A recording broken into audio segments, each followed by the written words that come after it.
Hello, Recon87 here, and today we're going to look at something a little bit different. So I've seen the question on combat mission modding floating around on Reddit for a couple of times recently, so I thought I'd just do a very quick video about how it works, and that way I can point people at it rather than having to type out. So very quickly, where to find combat mission mods? Well, the kind of most prominent two places I know of are, let's start with this one, so there's the CM mods on the Green as Jade net. You can see the address there. I know there's quite a lot of mods hosted on here, although fair warning that, as you can see the big stop symbol, the owner has asked people to stop uploading to this one and to use the CM mod warehouse instead. And certainly this is where I get all my mods from. So this is hosted on thefewgoodmen.com, a fantastic website for combat mission and military history and wargaming in general. Yeah, and you just find it at fewgoodmen.com/cm-mod-warehouse. So fantastic, you're here. Now what? Well, it's actually really user-friendly and really easy to find things. So either you can go in and select by the game you're after. So you can obviously Battle for Normandy or Black Sea or whatever it is you're looking for. And then a subsection of that, you can say, well, I'm looking after infantry models, vehicle models, sound packs, scenery, whatever that may be.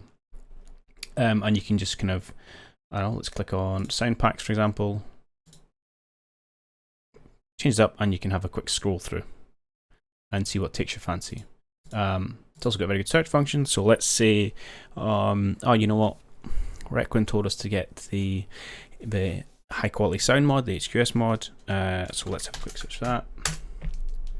And there we go, easy peasy. And all the mods have these tags on them which tell you exactly which games they work for. So you can always check and make sure it's going to work with whatever it is you're using. Okay, so now you've kind of found a mod you want. What's the next steps?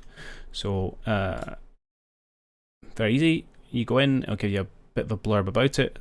Sometimes with change logs, sometimes with instructions in here, and then just a Google Drive link. I tend to open these in a new tab because otherwise you lose where you are, and I like to explore around and download a whole bunch in the one go.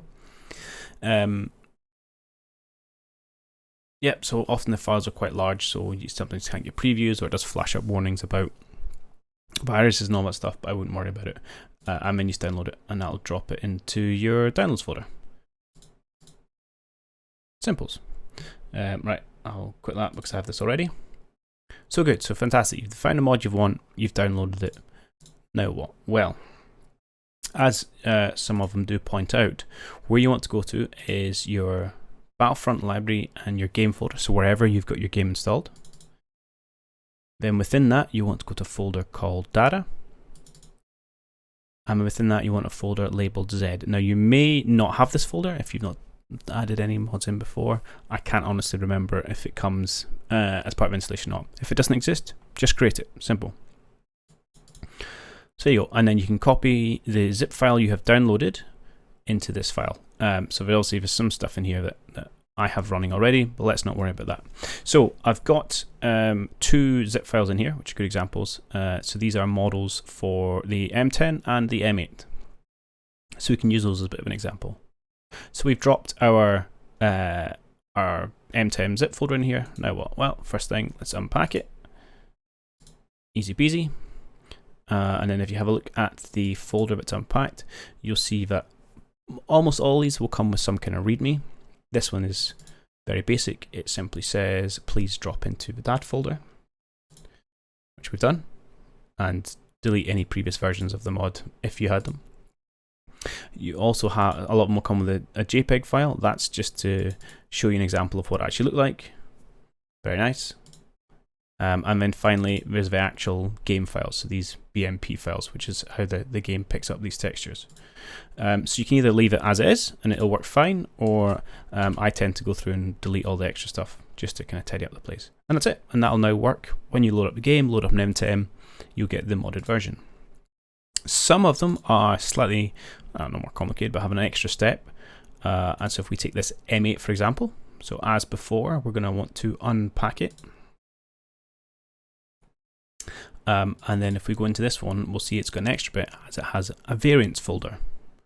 And indeed, if you go into the preview section, you'll see it's got two pictures, one of the generic M8, and then one of the variant versions, this Colbert version. So you see all it's really changed is some additional markings up this left hand side. So you can decide which one you want, and if it is the generic one you want, again, you can either leave things exactly as they are, or alternatively you can delete everything but these BMP files, because the extra stuff doesn't matter. If, however, you decide, I really like that variant, that's the one I want, well, you've got to go in here, grab the variant file. Let's chuck that out into the main folder. You then have to delete the existing hull and rename this one so it just says hull. So when the game comes looking for the file, it comes looking for, a file called hull, a file called turret, and a file called wheels. So you need to get rid of that extra tag. And then now when this loads up, it's going to pick up the variant. And it's really that simple. And so depending on some mods, will have more or less choice. So I know like the likes of the icon mod I got, I think has a lot, or the UI mod I've got has a lot of different choices for how you want to explore it. So some take a little bit of unpicking to do, but generally it's super easy. So I will just do a quick run through of the mods I've got. So let's delete all this extra stuff I have just added. So in terms of mods I use, so for a graphic effect, so again, you don't have to organize your Z folder, you can just throw stuff in there and it will work. I like to try to keep mine a little bit organized. So I run a Dustin mod, Horizon, which is just some essentially colors the ground around the play area, some clouds, some textures, a couple of building mods, and then one recently which is kind of hedgerow health, so that adds flora, fauna, all that good stuff. One thing I will state, as you might ask, well, why is this one ZZZ? And that's because the order the game loads the mods essentially in alphabetical order.